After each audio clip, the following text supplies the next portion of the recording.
Alors maintenant, nous allons parler du data frame ou encore appelé tableau de données. Donc, un data frame est un type d'objet R qui contient des données au format avec les observations en ligne et les variables en colonne comme dans une feuille de calcul Excel. Donc, un exemple typique de data frame est le jeu de données HDV 2003 que nous avons vu précédemment.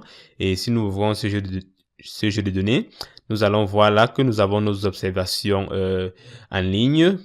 Et là, nous avons également nos variables listées là en colonne.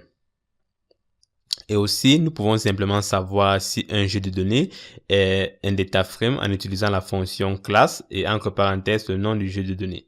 Donc, par exemple, si nous voulons savoir si le jeu de données HDV 2003 est un data frame, nous pouvons simplement mettre la classe et puis nous exécutons cela.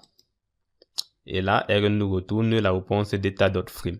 Donc, il est important de savoir qu'il y a également certains jeux de données qui ne sont pas des data frames, qui sont plutôt de style matrix. Et cela, nous allons voir plus tard dans cette formation. Donc, pour l'instant, sachez juste que la fonction class nous donne la classe de nos jeux de données.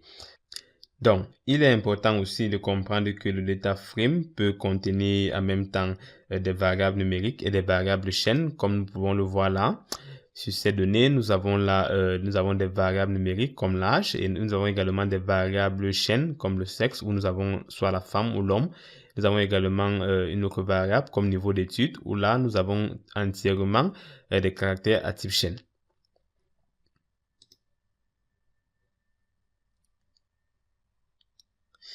Et aussi, un data frame peut être manipulé comme les autres objets que nous avons vus précédemment.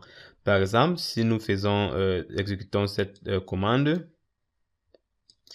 ce qui va simplement entraîner la copie de l'ensemble de nos données dans un objet que nous avons appelé D. Et ceci semble parfaitement un peu inutile, mais en effet, l'avantage de fournir un objet avec un nom beaucoup plus court, c'est que ça diminuera la quantité de texte à saisir par la suite. Donc, maintenant, passons aux structures du data frame. Donc, un data frame étant un objet comme les autres, on peut lui appliquer les fonctions. Par exemple, si nous appliquons la fonction nRow, entre parenthèses D, qui est notre data frame, et là, ça va simplement nous retenir le nombre de lignes du tableau ou du data frame. Donc, si nous cliquons sur Run, nous avons 2000 observations ou 2000 lignes. Nous pouvons également utiliser la fonction nCol qui va nous retenir le nombre de colonnes du tableau.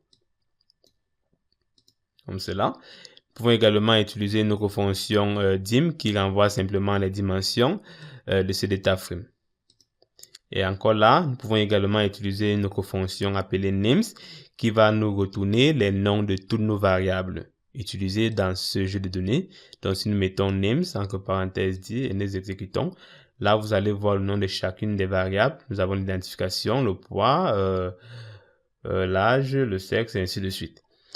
Et pour terminer, nous avons la fonction str qui veut dire structure. Et cette fonction liste en fait les différentes variables indiquées et les types et affiche également les premières valeurs. Donc, si nous exécutons cette fonction, vous allez voir là, ça nous donne la fonction et le type de variable. Ici, nous avons int qui représente integer, qui sont simplement des nombres numériques entiers. Nous avons certaines autres variables comme le sexe qui a pour type facteur.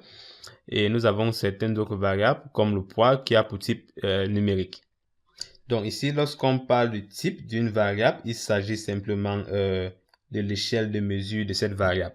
Par exemple, les variables numériques sont toujours sur une échelle numérique.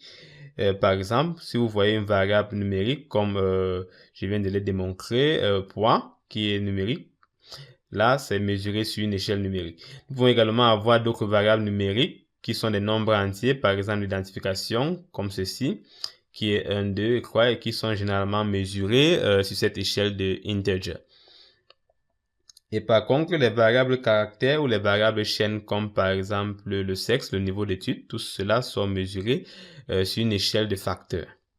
Et sous RStudio, on peut à tout moment afficher la structure d'un objet, simplement en cliquant sur cette petite flèche bleue là. Et là, nous aurons toujours un aperçu de la structure de la variable que nous souhaitons utiliser durant nos calculs.